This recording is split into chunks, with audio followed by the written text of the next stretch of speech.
যতদিন শুক্রবার পাবেন 4টা আমল করতে ভুল করবেন না।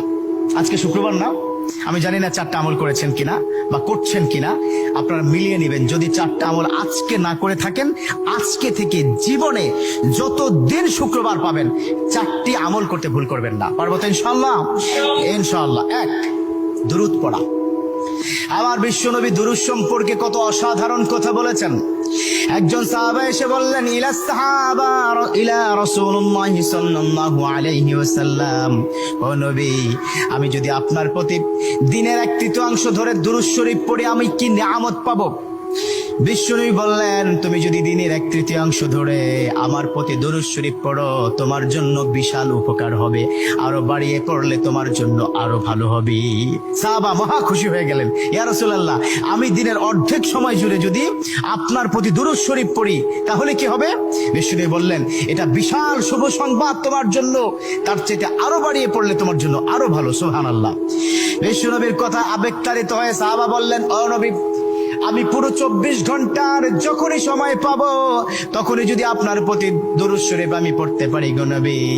আমার নবী মুচকি এসে বললেন, তাই যদি হয়, ওয়া কানা মাই ফিল জান্নাহ, ও আমার সাহাবা, তুমি যদি 24 ঘন্টা ধরে যখন সুযোগ পাও তখনই দুরূদ শরীফ পড়ো, তুমি আমার সাথে আল্লাহর জান্নাতে যাবে। সুবহানাল্লাহ। এর মানে দুরূদের কি পাওয়ার! দুরূদ এত সাধারণ। কেউ যদি মান করা দুরুদান, যে ব্যক্তি দুরূদ পড়বে আল্লাহ পাক তার মর্তবা, তার মর্যাদা 10 গুণ বৃদ্ধি করে দিবে। সুবহানাল্লাহ পড়েন। যে ব্যক্তি দুরূদ শরীফ পড়বে আল্লাহ পাক তার আমলনামা থেকে 10টি বদ আমল কেটে দিবে। সুবহানাল্লাহ পড়েন। যে ব্যক্তি দুরূদ শরীফ পড়বে আল্লাহ পাক তাকে 10টি নিয়ামত দান করবেন, যে নিয়ামত সে কখনো ভাবতে পারেনি। সুবহানাল্লাহ পড়েন। তার মানে দুরূদ শরীফ কি কত অসাধারণ না? মান লাজিমাল ইস্তিগফার। দ্বিতীয়টি হচ্ছে ইস্তেগফার পড়া।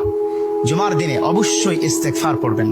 ইস্তেগফার কত অসাধারণ কথা। মান লাজিমাল ইস্তেগফার, যে ইস্তেগফারটাকে লাজিম করে নেয়, অর্থাৎ কথায় কথায় সময় পেলে আস্তাগফিরুল্লাহ আস্তাগফিরুল্লাহ আস্তাগফিরুল্লাহাল্লাযী লা ইলাহা ইল্লা হুয়াল হাইয়ুল কাইয়্যুম ওয়া আতুবু ইলাইহি।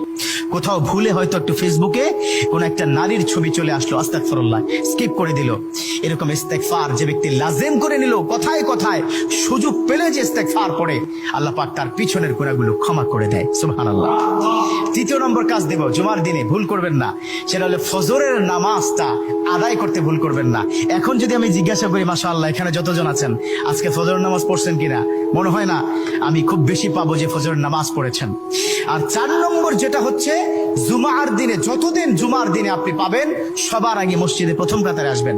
বিশ্বনবীর হাদিস যে প্রথম কাতারে সর্বপ্রথম মসজিদে প্রবেশ করবে, রব্বে কারীম তার আমল নামায় উটের গায়ে যে পরিমাণ পশম থাকবে সম পরিমাণ পশমের সওয়াব তার আমল নামায় আল্লাহ পাক দিয়ে দিবে। সুবহানাল্লাহ।